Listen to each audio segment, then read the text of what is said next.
ho, ho! It's Miss Kissy class! This book right here just really gets to me sometimes. I mean, I know what happens in the end, but how the Grinch stole Christmas? Someone would steal Christmas? Steal Christmas?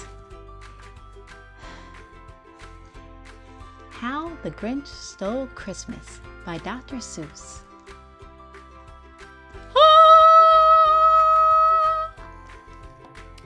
How the Grinch Stole Christmas by Dr. Seuss. Every Who down in Whoville liked Christmas a lot. But the Grinch, who lived just north of Whoville, did not. The Grinch hated Christmas, the whole Christmas season. Now, please don't ask why. No one quite knows the reason. It could be his head wasn't screwed on just right. It could be, perhaps, his shoes were too tight. But I think that the most likely reason for all may have been that his heart was 2 sizes too small. But whatever the reason, his heart or his shoes, he stood there on Christmas Eve hating the Whos. Staring down from his cave with a sigh, Grinch frowned at the warm lighted windows below in their town. For he knew every Who in the Whoville beneath was busy now hanging a mistletoe wreath.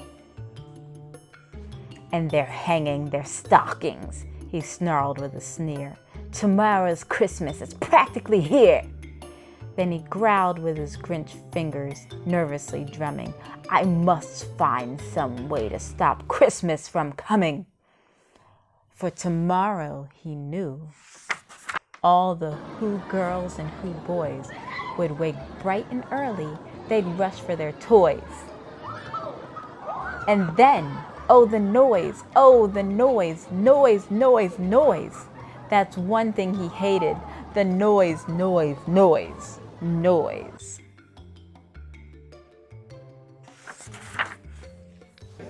Then the Whos, young and old, would sit down to a feast, and they'd feast, and they'd feast, and they'd feast.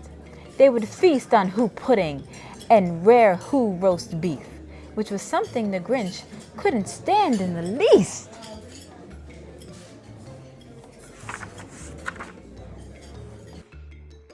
And then they'd do something he liked least of all. Every Who down in Whoville, the tall and the small, would stand close together with Christmas bells ringing. They'd stand hand in hand, and the Whos would start singing. They'd sing and they'd sing and they'd sing. And the more the Grinch thought of this Who Christmas sing, the more the Grinch thought, I must stop this whole thing. For 53 years I've put up with it now. I must stop this Christmas from coming. But how? Then he got an idea. An awful idea. The Grinch got a wonderful, awful idea. I know just what to do, the Grinch laughed in his throat, and he made a quick Santa Claus hat and a coat. And he chuckled and clucked. What a great Grinchy trick! With this coat and this hat, I look just like Saint Nick. All I need is a reindeer, the Grinch looked around. But since reindeer are scarce, there was none to be found. Did that stop the old Grinch? No, the Grinch simply said. If I can't find a reindeer, I'll make one instead. So he called his dog Max. Then he took some red thread and he tied a big horn on top of his head. Then he loaded some bags and some old empty sacks on a ramshackle sleigh, and he hitched up old Max. Then the Grinch said, "Giddy up!" And the sleigh started down toward the homes where the Whos lay a snooze in their town. All their windows were dark, quiet snow filled the air. All the Whos who were dreaming sweet dreams without care. When it came to the first little house on the square, "This is stop number 1, the old Grinch Claus hissed. And he climbed to the roof, empty bags in his fist. Then he slid down the chimney in a rather tight pinch. But if Santa could do it, then so could the Grinch. He got stuck only once for a moment or two. Then he stuck his head out of the fireplace flue, where the little Who stockings all hung in a row. "These stockings," he grinned, "are the first things to go." Then he slithered and slunk, with a smile most unpleasant, around the whole room, and he took every present. Pop guns and bicycles, roller skates, drums, checkerboards, tricycles, popcorns and plums, and he stuffed them in bags. Then the Grinch very nimbly stuffed all the bags one by one up the chimney. Then he slunk to the icebox. He took the Who's feast. He took the Who pudding.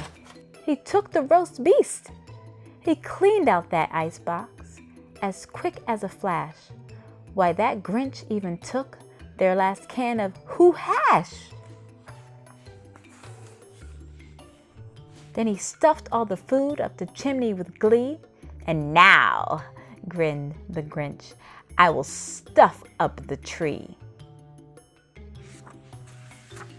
This guy's bad news.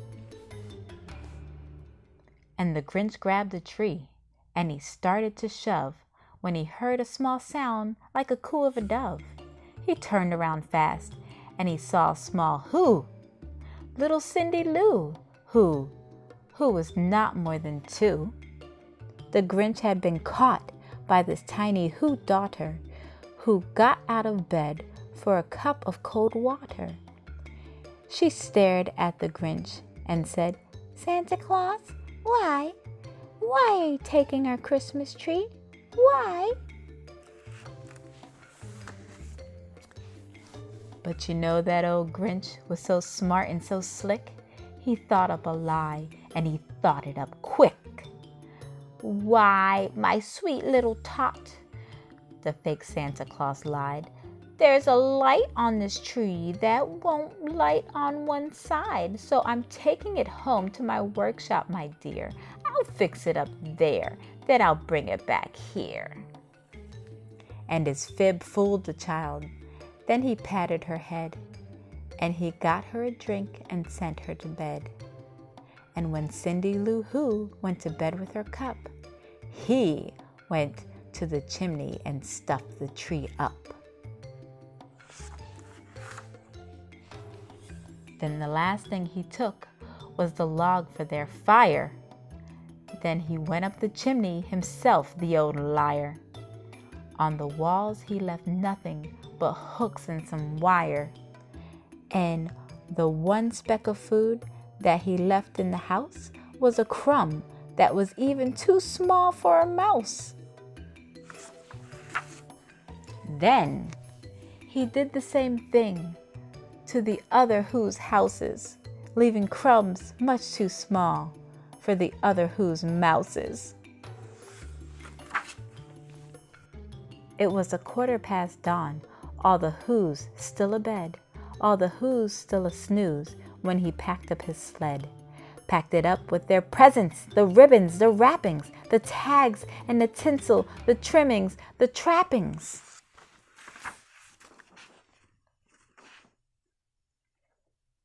"3,000 feet up the side of Mount Crumpet, he rode with his load to the tip-top to dump it. Pooh-pooh to the Who's," he was Grinchiously humming. "They're finding out now that no Christmas is coming. They're just waking up. I know just what they'll do. Their mouths will hang open a minute or two. Then the Who's down in Whoville will all cry, boo-hoo." "That's a noise," grinned the Grinch, "that I simply must hear." So he paused, and the Grinch put his hand to his ear. And he did hear a sound rising over the snow. It started in low, then it started to grow. But the sound wasn't sad. Why, the sound sounded merry. It couldn't be so. But it was merry, very. He stared down at Whoville. The Grinch popped his eyes. Then he shook. What he saw was a shocking surprise. Every Who down in Whoville, the tall and the small, was singing without any presents at all. He hadn't stopped Christmas from coming. It came, somehow or other. It came just the same. And the Grinch, with his Grinch feet ice cold in the snow, stood puzzling and puzzling. How could it be so? It came without ribbons? It came without tags? It came without packages, boxes, or bags? And he puzzled 3 hours till his puzzler was sore. Then the Grinch thought of something he hadn't before. Maybe Christmas, he thought, doesn't come from a store. Maybe Christmas, perhaps, means a little bit more. And what happened then? Well, in Whoville they say that the Grinch's small heart grew 3 sizes that day. And the minute his heart didn't feel quite so tight, he whizzed with his load through the bright morning light. And he brought back the toys and the food for the feast. And he himself, the Grinch, carved the roast beast.